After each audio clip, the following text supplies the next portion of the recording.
What's up, Mathnasium team? I wanted to come today and talk about some tips on how to handle homework a little bit better. These are just some things that we found over the past 3 to 5 years that are super helpful. So I'll start with number one, making sure you bring out your homework slip early and have it on the table. And that's important because it's going to remind everyone in the building that this student does have homework and where they're at in that homework process, whether it's been graded or not. And on the very back of it, you can actually start an answer key. So, yeah, Cassie, what do you think? What's another one that you had for your list? To ask the students for their notes on the homework to make sure we're doing it the way the teacher expects us to be doing it. And what happens if a student doesn't have those notes? Then they're taking a chance of it not being completed the way that their teacher's expecting, and could hurt their grade. Yeah. And is there what would be a reason a student doesn't have their notes? Like, what are some common reasons students don't have their math notes? They don't take notes. They don't take notes, yeah. So that's a big one that she mentioned, because if you ask a student for their notes and they don't have it, then they're not paying attention in math class, and that's an indication that you're probably starting at ground zero with this math understanding. So that's another one. So ask the student for the notes. The second tip I had written down is set expectations for the day when it comes to homework. And what I mean by that is if a student comes in with a large packet of homework that you know is a 3-day assignment or a 2-day assignment, and they're trying to get it done all in one day, that would be great. But the reality is we might only be able to do 1 or 2 of those pages, but still set expectations for that. And if a student comes in and has 16 problems of homework, set expectations that you want to finish the whole thing. Tell them, I expect that we finish this whole packet. So yeah, that would be number 2. If it's too much or if it's too little, make sure we have clear expectations set for how much homework we're going to get done. Go for it, Cassie. What you got? Number 2? Proactively grade while they're doing their homework so you don't fall behind. And if it's not possible for you or overwhelmed with the rest of your students, to ask your teammate to help you possibly create an answer key or just step in and help grade. Yeah, so it's easy for us to create answer keys by simply making a copy of the homework up front, and then you're still able to work on the homework while we're able to make an answer key. And as far as proactively grading, we should be proactively grading, Mathnasium work and homework at the same time, or not at the same time, but we should be proactively grading all the work the student is working on. Cassie, what happens if I wait to the very end when the student finishes the assignment and then they give me that page and I try to grade it right before they leave?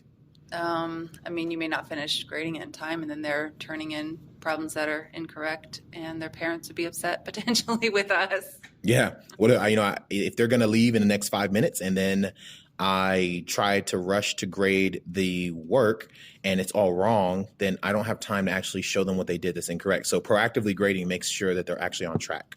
The third one I had written down is talk to mom or dad about anything weird concerning homework, anything, because students, again, the communication kind of breaks up whenever students have a lot of homework, and they'll tell us that they brought it. They'll tell their parent that they brought the homework to Mathnasium, but in reality, they brought a 3-day assignment to us, and we were able to do 2 of those 3 days, but they don't go home and do the rest. And so there's always a little bit of a lapse in communication. So if you're able to, no, not if you're able to. We need to go out and talk to mom and dad and tell them, hey, your student brought in 50 questions. This looks like a 3-day assignment, or it looks like one assignment that's past due and one assignment due tomorrow. So we prioritize the one that we thought was best, but your student still has one more to do. Whatever the situation is, we have to go out and tell mom. Do not rely on the student to do that. So that would be my third tip, is to talk to mom or dad about anything weird. What about you, Cassie? What you got next? Just to speak on that a little bit more, and just to prioritize the hard problems and have the student help you figure out which ones they are struggling with more. That way, if they do take work home to finish at home, that they're not doing the most challenging problems alone. Yes. So, for example, a student has 30 questions. Chances are the first 10 questions are basic level questions, and the last 20 questions are going to be more advanced application questions or word problems. And so if you do notice that a student does have a large assignment, sometimes it's easier to say, could you please circle the questions that you think are going to be the hardest or the questions that are the most confusing, so that we can either start with them or I can start making an answer key for them. It's kind of a waste of time to make an answer key for the top half of homework assignment if those questions are the easiest, and the hardest 2-step questions or 3-step questions are on the back end. So it's a little bit easier to say, hey, I'm going to make an answer key for the bottom half while you work on the top half, but can you circle the ones that you want me to prioritize? And I think last one, I think we both have the same one, Cassie, is that we can, if something happens where you're not able to get a homework assignment completely done, we can always scan it and then send mom and dad an email tonight with the answer key and some sort of explanation, or even a video explanation or audio explanation where we're walking them through that problem. So don't be afraid to scan in. Well, we can, make a copy of the homework, and then we can work on it tonight as a team to make an answer key and then send that and email that to mom or dad. That way they're still getting the help that they need. So hopefully this is helpful on how to handle some homework. And if you could, just answer the questions that are attached to this little audio clip. And yeah, we'll see you next time.